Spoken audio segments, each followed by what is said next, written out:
Hello everyone, so I thought I would make a second video going over the strategy I was doing. Previously I was doing the cemetery stuff with Legion, Harbinger and then Red Altars. I have swapped over to Legion, Harbinger, Strongboxes and then Blue Altars. I did a few test runs of this without Strongboxes and it's just as good. You will make slightly less money overall, especially if you're magic finding without the enraged Strongboxes, but you need far more money to invest into a large quantity of maps, so I wouldn't recommend sort of dumping all your currency into it straight away, especially if there's room to upgrade your character. Total cost of 80 maps, including the maps themselves, which I don't count because I sustain them all personally, is 38.2 divines, and that was for enraged strongbox sextants, the additional corrupted strongbox sextant, Legion sextant, and then the Harbinger currency shard sextant. I used gilded Harbinger, gilded divination and gilded ambush scarabs on top of a polished Legion scarab because I don't want to deal with the generals. However, the polished Legion is more expensive than the gilded Legion, so if you can do generals and you don't mind spending a bit extra time in the maps, you can do them to save a bit of money. But with this level of investment, you kind of want to be going in and out of the maps as fast as possible to make as much currency per hour as possible, to get that return on the investment as fast as you can, to make it worth investing this quantity of currency into the strategy. So if we go into the first couple of tabs, as you can see, I have filtered some of the loot out. There is a train going past my house right now. It's always amazing timing. But as you can see, I filtered all of the maps out and all the alterations, because I pick up stacks of 20 alterations because I convert them into jeweler's orbs, and then I further convert those into fusing orbs to sort of build up a bulk of fusings, and I eventually sell them off because I don't like doing multiple trades of alterations when I can do one inventory of fusings for a divine and save myself a lot of clicking and a lot of time.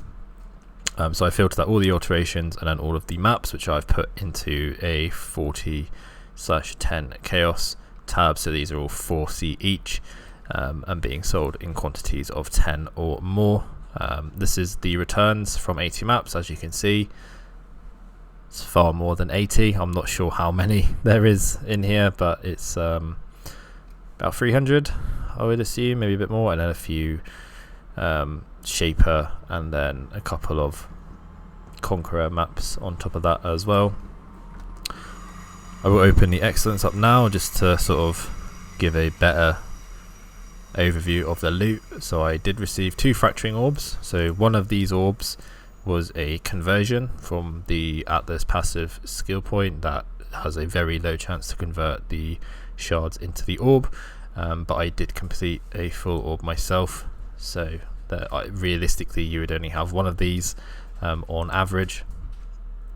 I only got 1 Brother's Gift, but as you can see, I received 3 Brother's Stash cards, so the variance in the cards can change based on how lucky you are.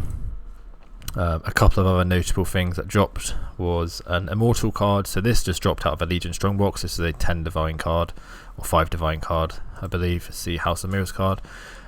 So you can't really expect to be getting something like that as frequently as you would hope. So yeah, you can't expect to get the Immortal card, as it's not going to happen all the time. It's a very lucky drop, as well as the Unnatural Instinct. I would sort of remove those 2 from the table, which is about 8 divines, and then I would also remove a Fracturing Orb as well. So I'd remove like a total of 16 divines from the sum. So I'd do 94.5 minus 16, so I'd leave it at about 78 divines, on average profit. But for this I have received 94, and then if I do 78.5 divided by or minus even so it'd be 38.2. So this is before selling maps, no bulk prices, nothing sort of being sold at above market value because I have a high quantity of it. It would be 40.3 divines for pure profit. However, for the sake of the video, I'll do 94.5 minus 38.2, giving me 56.3 divines profit.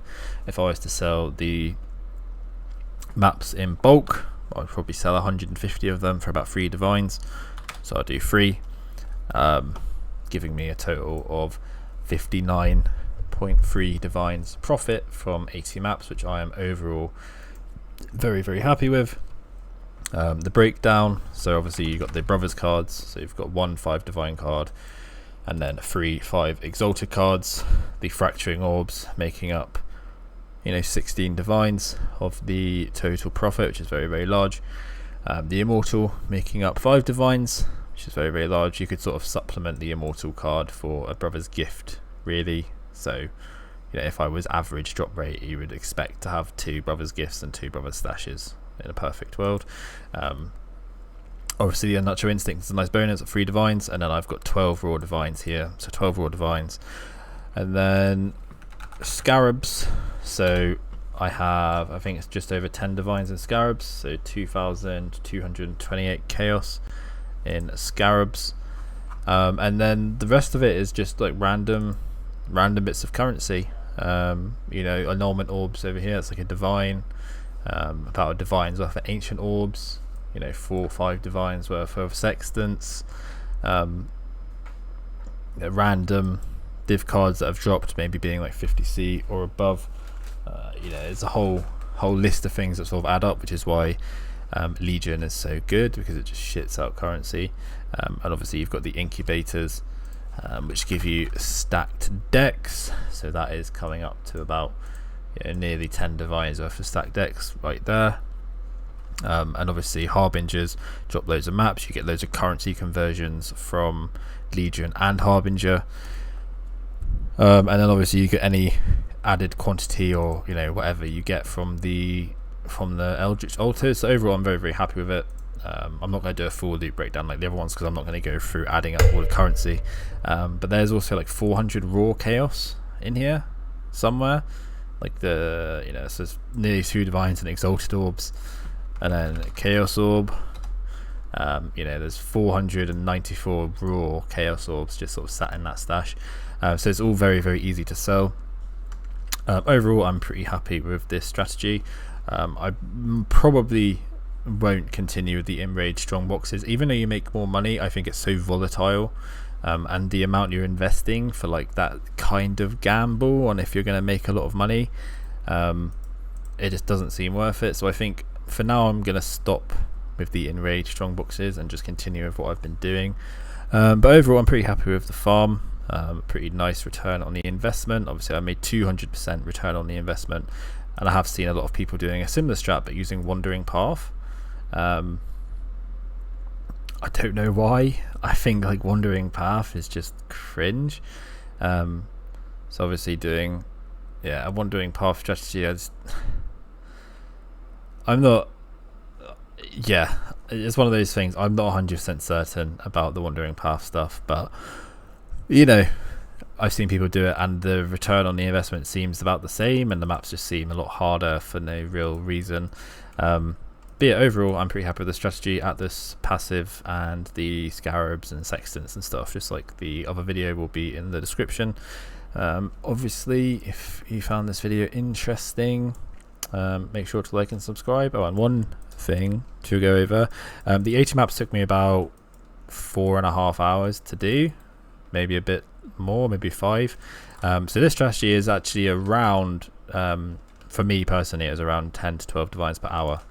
My character is very fast, playing a lightning arrow headhunter magic find build, and I have avatar of the slaughter forbidden jewels with a bunch of frenzy, and I'm stacking movement speed on my tree and getting movement speed wherever I can. So my maps are going to be a lot faster than yours possibly. However, I have made around 10 to 12 divines per hour doing this strategy very consistently. It's really, really good. But I will make a video probably in the next couple of days going over a strategy not using the enraged strongboxes.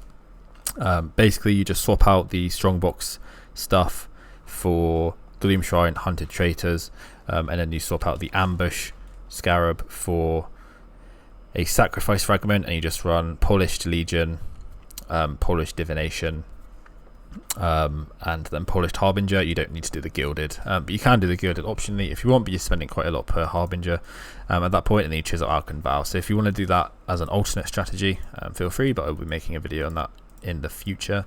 But yeah, I'm going to go sort through all of this loot, and I will see you in the next video.